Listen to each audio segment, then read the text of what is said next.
focused on something, I can stay focused on it. But there are lots of times when it's getting to that point is a struggle. So that's a challenge. Okay. Yeah, I relate with that one because, you were mentioning earlier the shiny object syndrome. I sometimes can have that, and, I'll see things in my peripheral vision that, needs to be done at some point, but it might be nagging me to where I want to do it at the wrong time. And so, that's one of the things I struggle with too. Yeah. And it's also, part of this too is a piece of that puzzle is we want to do a lot of different things. And you say, well, they're all related. It's all the same, but you can't do 6 different things at the same time and be any good really at any of them. What we need to sort of resign ourselves to doing is picking one, focus on that, get good at that. And then once you've kind of got that down as a system, you got the well-oiled machine, then expand and pick the next one. Because there's always going to be ideas and opportunities, but I think we tend to think that what's in front of us right now is the only one. That's true.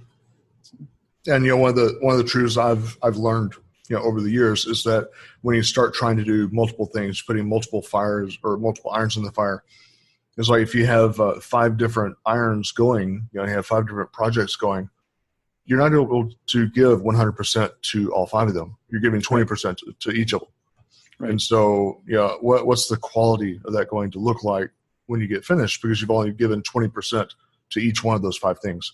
So it's better to just focus on one, and then when that's to a good place, move to the next one, and then to the next one, and do it appropriately. Right. And what if one of those 5 is really sort of a pet for you, and you give that 50%? What's that leave for the other 4? Right. It's even worse. So. Oh, indeed. So if you're describing what you do at a very high level to maybe somebody that wants to follow in the footsteps that you are, to do that kind of coaching, speaking, or even being an author, how would you describe what you do at a high level? The high level, I suppose, is intention. My goal at this point, the first 2 books that I wrote were really for me. One, as I said, was just I had this idea that wouldn't go away.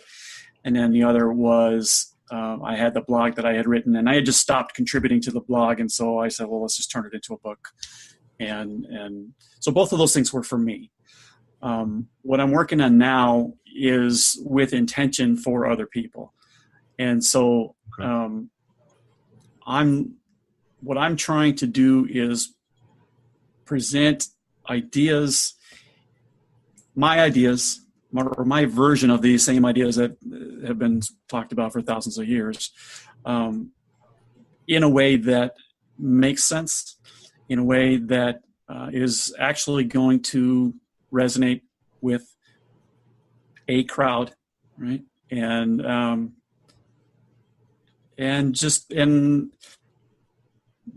be happy with it along the way. One of the big lessons is that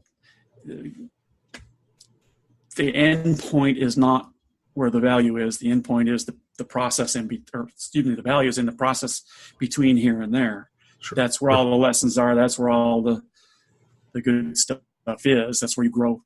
And so, if there's, maybe that's a piece of it too, at a high level is understand that, what you start out to do may not be what you end up doing. And that's okay, but it's the stuff that affects you along that path that is the valuable stuff, and that's the stuff you can use going forward. There's lessons in everything if you want to look for them. Mm-hmm. Well put. So kind of as a, people get ideas in certain places, maybe, if it's in nature or a certain place in the house. Where do you get your ideas? Where do you go to brainstorm? Is there a certain spot? It kind of varies a little. If it's not too hot, sitting on my patio is really nice. I've got a zero gravity chair out there, and those are really comfortable, and it's a good place for meditation and letting the mind go. Sometimes it's just sitting in a chair in the living room. And then, some of the ideas that at least in the moment seem the best show up when you're least able to record them, in the shower or driving the car or someplace. But yeah, if I'm going to actively pursue it, then those are probably the two primary places that I'm at. Okay.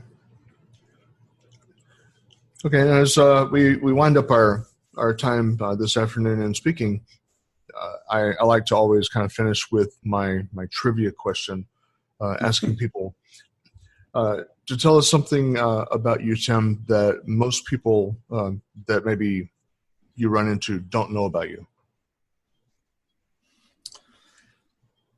In any area? Is this wide open? Yeah, wide open. Okay. I don't know. In 1987, I got on a bicycle. I was living about 40 miles west of Chicago, and I got on a mountain bike, which at that time was sort of a brand new thing. And I rode up into Wisconsin and across Wisconsin to the far southern tip of Minnesota, just over the Mississippi River. And by the time I got to the Mississippi River Valley, I'd had enough wind and rain in my face. I was done with it. But Uber didn't exist. I couldn't call them. So I rode down into Iowa and then back over. And I had a little Toyota pickup with a cap on it. I threw the bike in the back of that and a couple of other things, and then just started driving around and just kind of landed in San Diego. So, been here ever since. That's a kind of an interesting story there, is it? A little sightseeing expedition there. Yeah, it's if I'd had somebody with me, I probably would have gone along a lot farther. I had a pipe dream of riding all the way out here to California. Although, I don't know. I don't know what would have happened if there'd been somebody with me. But yeah, it was kind of lonely. Yeah, I would imagine. Yeah, left alone with your thoughts, as it were. Yeah. So it was an interesting 2 weeks. Absolutely. Yeah, I bet. I'd like to do it again in a more organized fashion. Take a probably a cross country trip with a couple of other people. It's on the bucket list. Yes, sounds like that could be fun. Well, Tim, I appreciate your time today and your willingness to come onto the program and tell us a bit about you and the things that are going on in your life and kind of what makes you as a person tick and those perspectives. What is a good way for people to get a hold of you to be able to reach out? The best way is just to go to my primary website. It's timcstar.com, and stars with one R. Okay. So start from there, and there's links to other things. Okay, great, Tim. So that's timcstar.com for people that are listening to be able to reach out and get in touch with you and be able to take that to the next step. Yep. I appreciate you coming on the program, and as always, see you around the bend. Great, thank you. Thank you.